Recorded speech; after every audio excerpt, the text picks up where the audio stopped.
Hi, Else here, and in this video we'll be exploring the statement of retained earnings. First, let's remind ourselves of the proper order of the financial statements. The income statement comes first.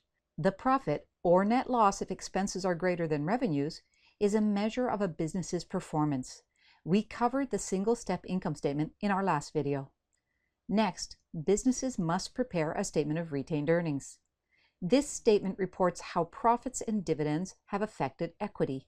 It is used because the majority of changes in equity are due to the generation and distribution of profit earned by the business. Information from this statement helps stakeholders assess a business's use of profit, how much is retained by the business for future growth, and how much is paid out to the owners. In order to understand the statement of retained earnings, we must first understand what makes up the element equity. Equity is a difficult concept to grasp, so we're going to keep it simple right now. Equity is equal to the wealth that is due to the owners of the business and is made up of two items. First, equity is the investment owners make in the business. It represents the amount of cash, goods, or services a business receives from the owners in exchange for their share of the business. For instance, if you start a business with $20,000 of your own cash, then you have $20,000 of capital in the business, which would be recorded as equity. Second, equity is the profit that the business generates and keeps in the business. For instance, if the business had profit of $10,000 during the year, then the equity would go up by $10,000. If a portion of that profit was paid out to the owners in the form of dividends, then equity would go up by the amount of profit and then down by the amount of dividends. Dividends are the profit which a business chooses to pay out to the owners of that business.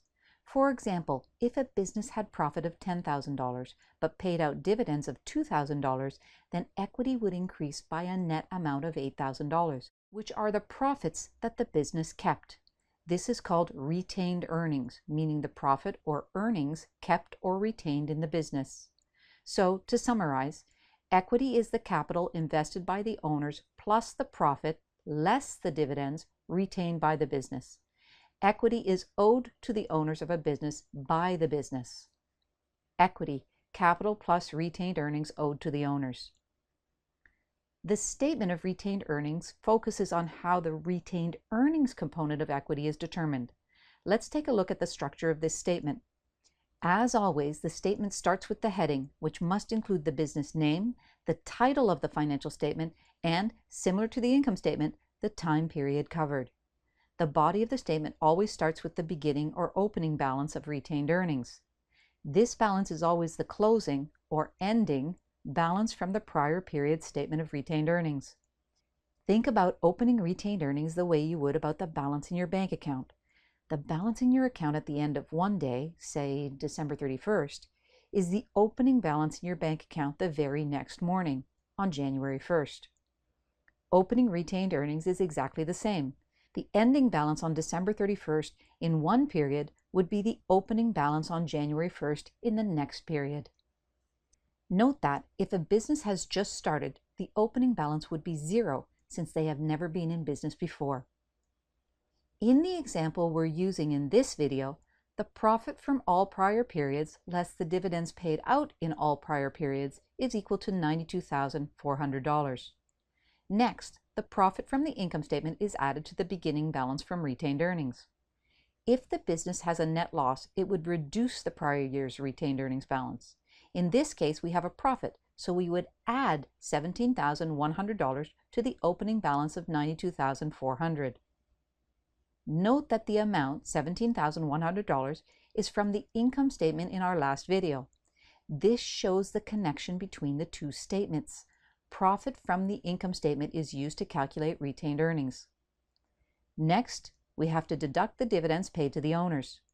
Dividends are a distribution of the wealth to the owners by the business. Remember that the wealth of a business, made up of owners' capital and retained earnings, is owed to the owners. By paying out dividends, the business is reducing retained earnings and, by extension, equity. What is owed to the owners is therefore decreased. The total at the bottom of the statement is the ending retained earnings, the amount that will be transferred to the equity section of the balance sheet. Pretty simple statement, but important to understand. Let's just summarize what we learned. The opening balance for retained earnings comes from the prior year's statement of retained earnings. Profit comes from the bottom of the income statement. Dividends are what has been paid to the owners of the business, a distribution of wealth. The ending balance is the amount that will be carried to the equity section of the balance sheet. This amount will also become the opening balance at the top of the statement of retained earnings next period. Pause the video to answer this check your understanding question. What would be the business's ending retained earnings given the amounts provided?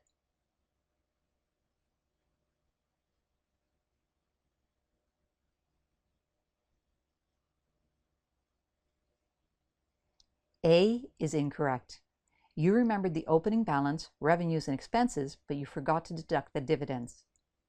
C is incorrect because it includes the contribution by owners, which is part of equity, but definitely not part of retained earnings. D is incorrect because you deducted expenses, but you added in the dividends when you should have subtracted them. B is the correct answer because it includes only the opening retained earnings plus the revenues, less the expenses, and less the dividends paid. How do stakeholders use the statement of retained earnings? Owners use information about retained earnings to help predict future dividend payments. They also use it to see if the business is retaining enough of their profit for future expansion.